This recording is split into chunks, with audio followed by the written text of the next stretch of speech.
தமிழக கேரளா எல்லையான மேற்கு தொடர்ச்சி மலை அடிவார பகுதியான நெல்லை மாவட்டம் குற்றாலத்தில் தென்மேற்கு பருவமழை களை கட்ட தொடங்கியதை அடுத்து கடந்த 10 நாட்களாக சீசன் களை கட்டி வருகின்றது.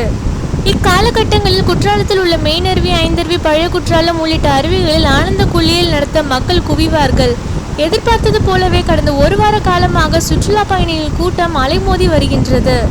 பொதுவாக இந்த சீசன் நாட்களில் சுமார் 60 லட்சம் சுற்றுலா பயணிகள் வருவது வழக்கம். இதற்கிடையில் நேற்று பிரதான அருவியான மெயின் அருவியில் தண்ணீர் ஆர்ப்பரித்து விழத் தொடங்கியதை அடுத்து காவல்துறையினர் குளிப்பதற்கு தடை விதித்தனர்.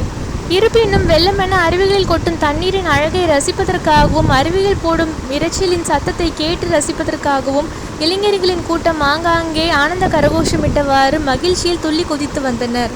நாளை மற்றும் மறுநாள் விடுமுறை தினங்கள் என்பதால் ஏராளமான சுற்றுலா பயணிகளின் கூட்டம் அலைமோதும் என்று எதிர்பார்க்கப்படுகின்றது. மேலும் வாகன நெருக்கடியால் போக்குவரத்து நெரிசல் ஏற்படக்கூடாது என்பதற்காக சுற்றுலாத்துறையினர் அதற்கான ஏற்பாடுகளை செய்து வருவதாக கூறப்படுகின்றது.